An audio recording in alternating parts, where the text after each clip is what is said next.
So I'll start off with the obligatory slide about me. I'm a developer and technologist working in Liverpool. I tend to work with the Microsoft stack, so you're going to find that this talk is very heavily down that avenue, so apologies to any Java and PHP guys that are in the audience. I also write a technology blog called The Morning Brew, which is a roundup of .NET news, and really that's the source of what this talk's about. It's a blog that focuses in on articles that have been written in the recent sort of time, last few days, generally speaking, and trying to just circulate sort of the good knowledge and the good things that are going on. So this is really where a lot of the things that I'm going to talk about, if you like the things that are on there, you'll like the things that I tend to link to, because it's all about sort of my general interest. Back in 2011, somewhere around there, I was a Microsoft MVP, so I got to see some of the early bits, and it's quite interesting to see how the early bits of sort of .NET Core and things like that, how they came into being, and now actually starting to really see the fruits of the labours of the teams that have been working on that stuff. So that sort of is the stuff that I do outside of work, my blurry early mornings writing a blog every day. During the actual working day, I work as a solutions architect at Newman Tellus, where we produce systems for tourism and systems that allow our clients to build marketing tourism destination websites. So that's what I do. My email address is there if anyone does want to talk to me. There is a Twitter handle, but I tweet very infrequently these days. So the idea of this really is to talk about some of the things that I think are interesting at the moment. They're not necessarily all things that I've worked with, some of them are, some of them aren't. And lots of it's technology I've heard about, and I just think is generally, this is exciting stuff. It's going to be very whistle-stop. I'm not going to go into any great detail about anything. There's no demos and all that type of things. And hopefully I'm going to pick out just a few things that I think are where developers might want to start looking at other things. Hopefully you'll find some things that are interesting. Just before we start, how many of you are of a .NET bent? I'm hoping there's a few. Good. Okay. So the first thing I wanted to talk about was the actual .NET framework itself. .NET Core version 2 was released very recently. I think we released it sometime in August this year. And that release basically brought about new versions of the .NET Framework, .NET Core, and ASP.NET Core. One of the things that they've improved in this release is sticking more platform support in there, so you can get it running on far more things than you used to be able to. It also runs on things like ARM these days, so you can start to deploy to devices that aren't your traditional Windows, Intel Windows boxes. You can also deploy onto Linux machines, and then again with this release they've increased the number of Linux-based platforms that it supports. ASP.NET Core version 2 has made this a lot easier to work with, and I think one of the big things about this release is it's finally starting to get to that point where you can actually seriously use it. We tried a few projects commercially with .NET Core 1 and even some of the pre-releases, and it was hard work, and I think now it's getting to the point where it's starting to be simpler and easier to actually work with. Another key thing that the release of .NET Core 2 and ASP.NET Core brought about was .NET Standard version 2. And this is a significant advancement on the version 1 in the sense that what it actually brings about is about 50% to 100% again of the API surface.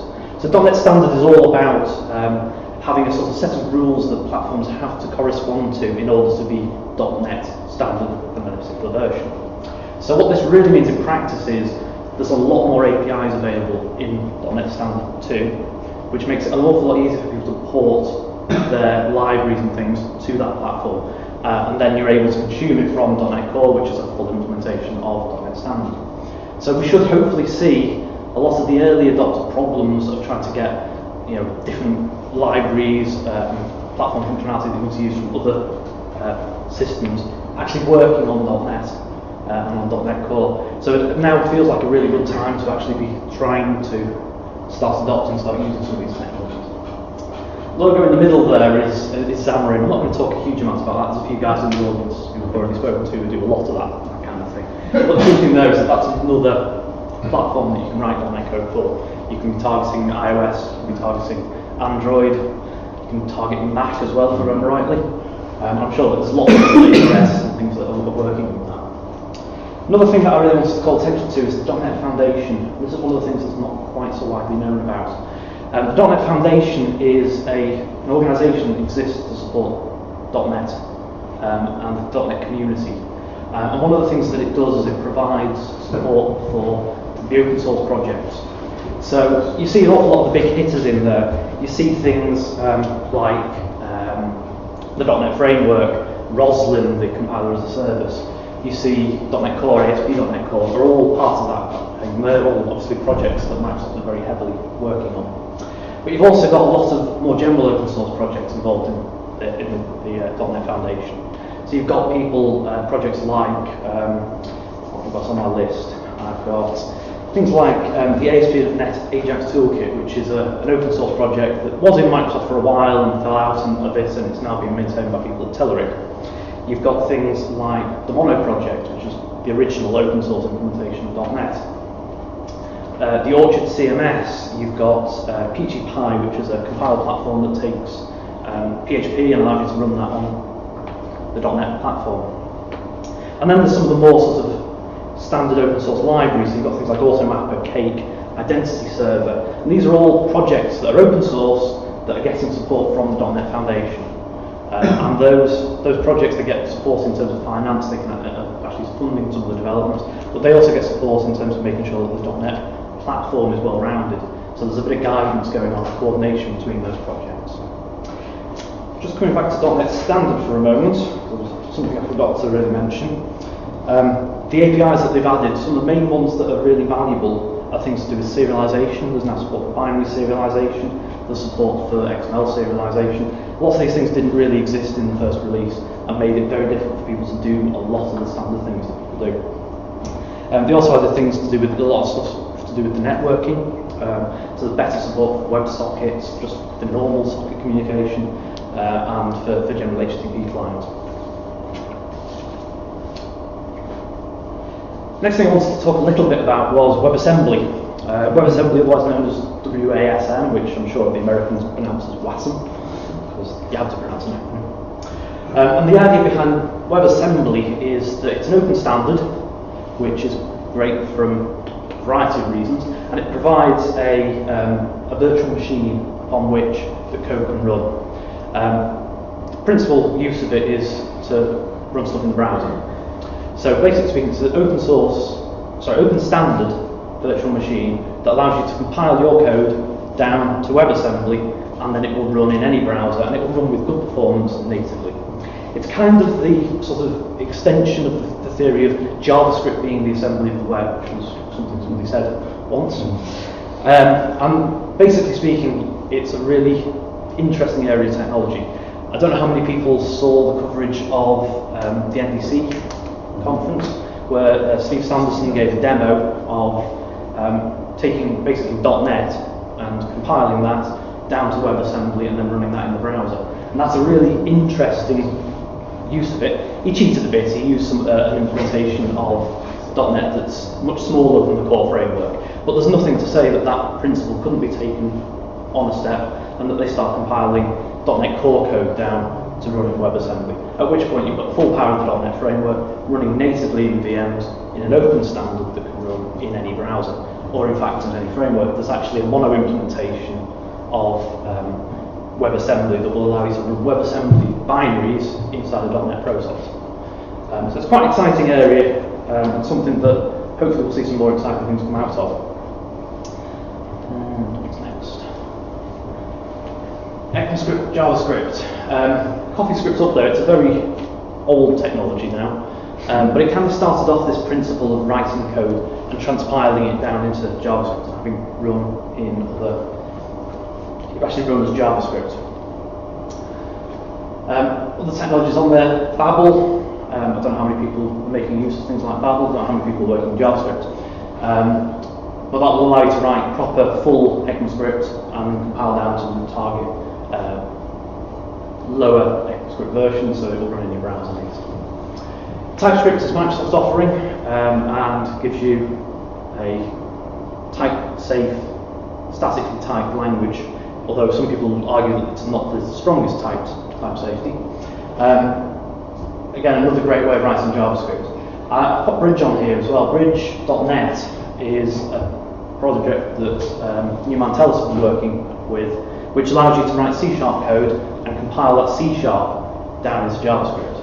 There's at least two guys at the back of the room who probably know far more about that than I do. So the great thing about that is that they've actually tried to implement some of the .NET framework, or large parts of the .NET framework, so you can actually lift and shift large parts of your code from C# on the server into C# and JavaScript on the client. There's a load of other languages that also do compile down to JavaScript. Dart is one that's very popular. Elm is another example of a language that does that. And these things are all things that are sort of becoming popular or already popular in a lot of cases. Another area, JavaScript frameworks, and there's a lot of them. I've picked a few out here. Obviously all of this kind of thing came about from the likes of Backbone, Knockout in some of the earlier days, and then that sort of evolved into the ones that we have now. Obviously Angular came along, Angular 1, and really changed the way that we do a lot of these frameworks, although it's very opinionated. Aurelia and the Vue, which is the V in the bottom corner, frameworks, they added a lot to what we already had in terms of, they were derived from Angular, so they kind of took the developers of those frameworks, took the best bits of Angular as far as they were concerned, and I'm seeing quite a lot of interest in Vue. That seems to be quite a popular one at the moment. React, which is the strange little atom, is another framework, it's one that we're using at New Mantelus, and provides a very good abstraction for the actual rendering of controls onto a page, but it doesn't give you a lot of the opinion that a lot of the other frameworks do. So it's quite simple, it focuses very tightly on one problem, but doesn't dictate how you do the rest of things. It's one of the things that makes it harder to adopt, but actually it's one of the things that seems to be giving it a lot of strength, which is allowing people to do their own thing with it. Another project I wanted to mention was Preact, which is a sort of a derivation from React, and it's a project that is implementing the core fundamental framework features of React, but trying to do it in a lighter way. So that's quite an interesting thing, the fact that these projects are actually causing people to develop similar things to them, but again cut down, slightly honed to a particular use case. React obviously has the interesting thing that it's broken out beyond just the web. So React Native, which is ways of building applications for mobile devices as well. One of the things that I wanted to draw attention to is some of the tooling to do with JavaScript. Flow is a particularly interesting one, adding sort of that level of type checking and things to the language, much like TypeScript does, but doing it with native JavaScript. I think one of the things that we'll see if you are developing JavaScript is there'll be more focus placed upon some of the tooling that supports it. So things like JSLint, which does the sort of checking that your syntax is valid and that you're formatting things nicely and that you're avoiding some of the common pitfalls of JavaScript. Similar things exist for CoffeeScript, there's a TypeScript, Lint. They're all things that tend to really support the development process. And I think one of the things that certainly .NET developers have been quite bad at is adopting all of the tooling to go with JavaScript development and actually sort of doing building processes for JavaScript, building in some of these likes of type checkers and things like that along the way.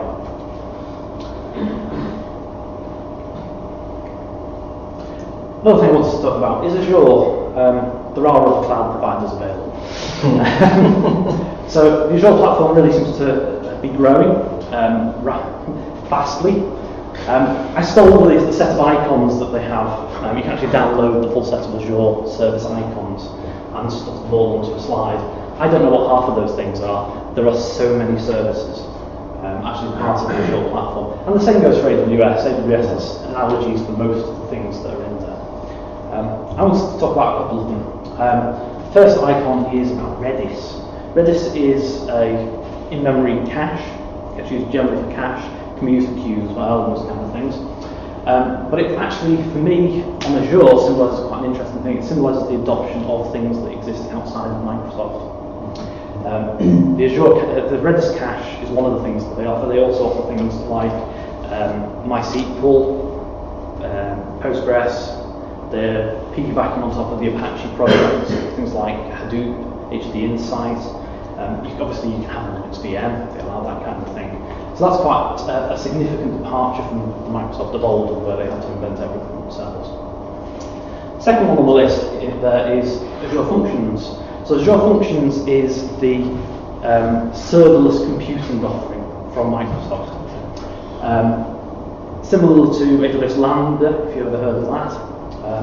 What it allows you to do is to write very concise function code that will run based upon a set of triggers. So you can trigger your functions from a variety of different sources, mostly Azure services. You can do things from HTTP requests. You can do things from timers, so every so often run this particular bit of functionality. You can do it when someone uploads a file to blob storage. There's a whole host of different trigger points. And then you can do some work in your environment for the Azure function, and push that data then out either back to the user via an HTTP response into another Azure service, so you can start chaining services together. Serverless computing seems to be one of the hot topics, and Azure Functions has started to give you a really good development environment. In the latest release of Visual Studio, there's built-in tooling as part of the Azure workflow, so it's really starting to become easier to actually work with this stuff. You used to have to write your code in a browser window when it first came along. It was quite painful. The next two icons are fairly confusing, but you can probably work out what they are. The next two are part of the cognitive services, and this is really an interesting thing on the Azure platform, that there are so many of these services which provide AI and other type things that you might want in your application, but you really haven't got the time and the inclination to think about. So one of the most visible elements of that was the stuff that was done a while ago with upload your picture and we'll tell you how old you are. It was doing the rounds on Facebook and a variety of other things. And that was a demonstration of what was referred to at the time, Project Oxford. All of the cognitive services have names of project and then place. So I think I've got a couple of the other ones I made notes of. Abu Dhabi is all about travel time. So finding out how long it takes to get from A to B and that kind of thing. Johannesburg, Project Johannesburg is all about route logistics, so how you actually route from A to B. But there's loads of services in the cognitive services. So things like facial recognition, where it will not just tell you if you're the same as another person, and again, PHRS probably know quite a lot about that. But there's also ones where it will tell you where various features of the face are. So it'll tell you whether someone's wearing glasses, it'll tell you the position of their sideburns, where their top lip is, all of those kinds of things, which really give you a huge amount of information from an image that you can then use in your applications. So that, whether it's to stick silly hats on people or what it is, the world is your oyster. Some of the other things that the computer vision API does is it will analyse images. So you can upload an image and it will tell you some things about the image, not just the file size and the pixel dimensions and all that rubbish, but it will actually start predicting, based upon the content, what it thinks the image is. And a really good use, as I was putting together the slides, when I dragged an image in from one of these logos, or actually it was the coffee cup I think I noticed it most on, when I dragged the image into PowerPoint uses those services, and it starts suggesting alt text for the image. And it's pretty good. I was pleasantly surprised at what it described. Coffee beans that I had on the front screen. It was showing them as beans, possibly food, and all this kind of thing. So you can really use it to tag things. Another use of that is in OneDrive, where they take your photos that you've uploaded and classify them, so you can search for pictures that contain people, pictures of food, and it does a surprisingly good job. Other things that exist in the cognitive services, there's stuff to do with analysing video, so it will do transcription of video, taking the audio track and giving you the text out of it. It will do things surrounding translation, so combining that with some of the textual translation that they have, they do the transcription and they will translate the video. And they can do these things in near real time.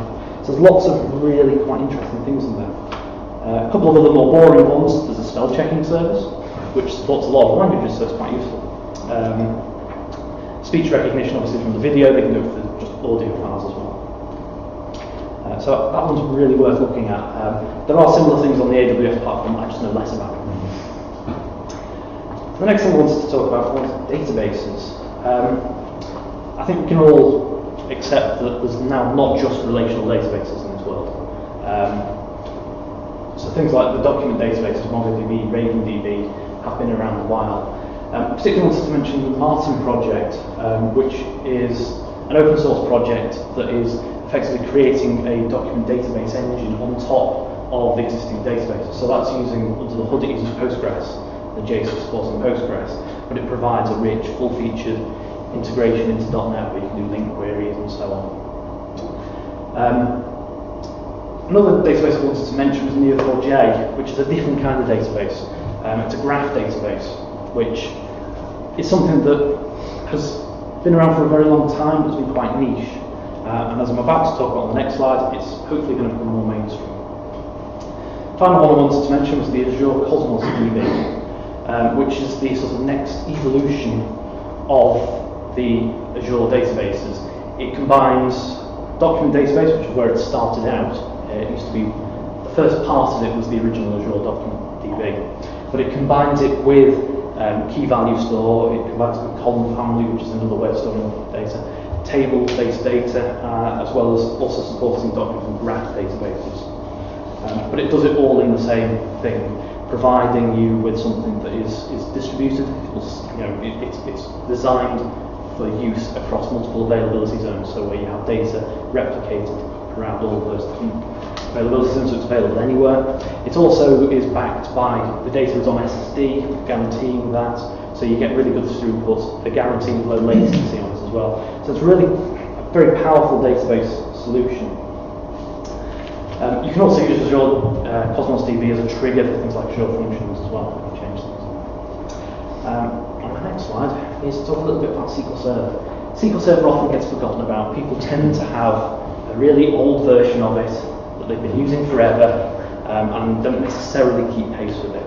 So SQL Server 2016 is actually the current version. 2017 is currently it's known as RC2 status, released in August. And it's going cross-platform, which is another big departure from Microsoft. They've always ran SQL Server only on Windows exclusively, and this next release is actually taking it out and allowing you to run it on, I think, 4 different Linux platforms. Another thing that innovation that SQL have been busy working on is integrating other languages into the database. So 2016 supports R, which allows you to do some of the more data sciencey kind of programming, but you can actually call it directly from stored procedures.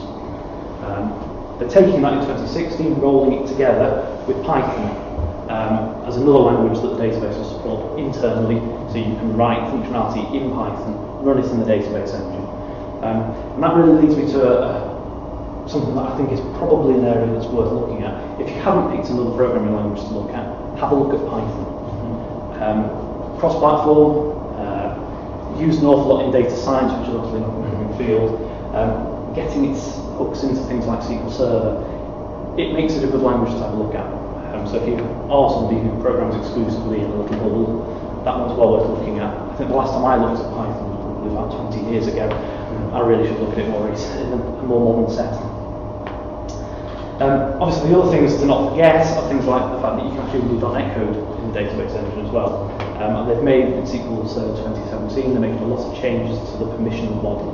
So they're controlling more tightly what you're allowed to do. Some of the code access security stuff's getting tightened up. The one caveat with that is it will not be supported on Linux at the moment. They're talking about putting .NET Core in there later on. Another hot topic, DevOps. I'm not going to talk a huge amount about actual DevOps, and I'm not particularly going to talk about Docker.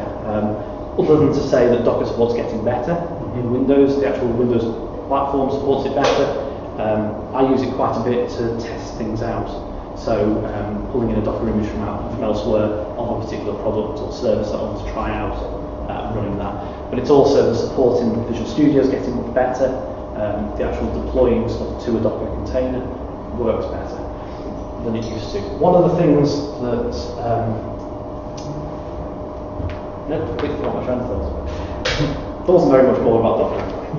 The thing I did want to talk about was the next 2 icons. The first one is the icon for Serialog. I didn't even know they had an icon until I looked at their website, but they've actually spent a lot of effort in creating an icon for it.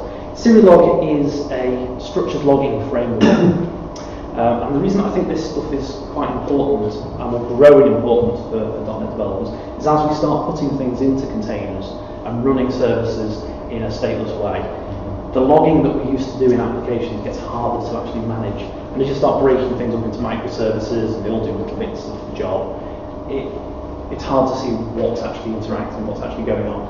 So the structured logging gives you both a way of actually putting good content into your log entries, but it also gives you an avenue to start aggregating that log information. And Sec is a product that exists. It's free for, I think, single user, and as soon as you want to go beyond that, you have to start paying for it. But it allows you to aggregate logs into one central point where you can start querying it. And that, for something where you've got a distributed system, is really valuable. Serialog's very good from that point of view because it has about 65 other connectors that it will talk to. Sec is one of the things it can send stuff to, but it can also send it to the Elasticsearch stack, so the ELK stack, as you know. It can send it out to old-fashioned logging frameworks. There's a connector for Log4Net, there's a connector for Nlog, there's a connector for Azure Document DB. Literally, if you think of it, there's probably a connector for, and if there isn't, just go and find one, it's open source. So that's really quite a powerful thing. The final one on there is application insights, which actually is another thing that Serialog can talk to. The reason I put it on there is it's something that's not as widely known about as possibly it should be.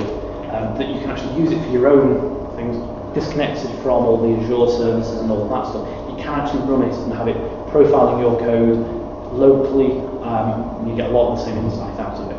So if you're a .NET developer working on web or any other type of application, it's well worth having a look into. If your Visual Studio license includes it, definitely have a play with it. And the same with things like, if you deploy a website to Azure, loads and loads of telemetry and the error reporting and stuff is on by default. So you can see a huge amount of information about when that strange exception occurs in your application. You can log into the back end in the Azure portal, and you can see what it was that blew up, even down to the line of code. So we'll use things like code lens into your Visual Studio IDE. If you haven't looked at it, it's well worth having a look. There's some good demos, I think, from the Build conference this year that are well worth a look. Another area of technology that I think is interesting is the concurrent programming. The actor model is something that I'm seeing increasing interest in as a way of dealing with concurrent programming problems. So the whole idea of the actor model is that you model your system such that you have an actor that is responsible for something, and you only communicate to that with messages in and out, and that actor holds all your state and does all your work. Actors are also supervised, so you can control the creation of them, so you can start delegating things down to lots of small things. The Orleans framework is Microsoft's offering in this space, and they've just hit a CTP release preview. I forget what the term is, preview for that one, I think it was. But lots of different terminology. Preview 3 for version 2 is the current setting for it. And that's supporting .NET Core, running on .NET Standard, so you can use it across an awful lot of the developer space now. The main claim for it is it's used by 343 Studios, who did Halo, and it's actually been used for as long as the framework's been in existence. It's been being used for all the multiplayer gaming for Halo. So Halo 4 and 5, I believe. I'm not a game player, I don't know these things. But they've used that model, that way of working, and it's great for doing distributed systems because the whole premise of it is it can be pushed out to a huge cluster of machines. They can all work. The tasks are all distributed by mailboxes, which allow you to send them out to particular actors that need to do things. So it's a really good model for doing things. Akka.NET is a similar thing, but is a port of the Java framework, Akka. And that, again, implements the actor model. So it's another very viable product. It's a very mature product. Akka on Java has been around for quite some time. There's probably people in the audience that have played with that. Okay, next one. So some other things that I think are remotely interesting and are relevant to us as developers. Developer user experience is a big thing that's starting to be picked up, making things good for developers. So demand that your tools are good, and if you can, try and help them make them better. That's starting to be a really big design factor. Some of the things that they've done in ASP.NET Core is simplifying down significantly how you get up and running, how you do the common things. So I think if you've ever looked at a .NET Core 1.0 project or 1.1, you've got 1 billion package references. They've done away with that with one package reference. And they've dealt with stuff in the framework to make it so that actually is still efficient having it that way. So that's a really big thing. You know, developing user experience is a deciding factor for whether the tools you're using, the platform you're using, the frameworks you're using are actually good. Other areas of interest, bots and AI. That is something that seems to be getting a lot of coverage at the moment. There's things, you know, building bot frameworks in Skype, in Slack, and these sorts of things. Machine learning data science, another big area that I've not really talked very much about. You know, the Azure platform has an awful lot of big data stuff going on in it. So you've got support for Hadoop and all those kinds of things. But you've also got some of the machine learning stuff that are in the Azure platform as well worth looking at. Internet of Things and big data. I don't like the term Internet of Things because everything, as far as I'm concerned, it doesn't matter whether it's something that's, you know, Alexa or an actual laptop. It's still it's still going to run applications. It's still needing to call services. But that is a big area of focus. There's a lot of Azure services that they've sort of very quickly spun off to do things to do with the Internet of Things platform. So you've got things like specific queues that are designed for IoT, and they have different guarantees about how good the throughput is and those kind of things to deal with the scale of that.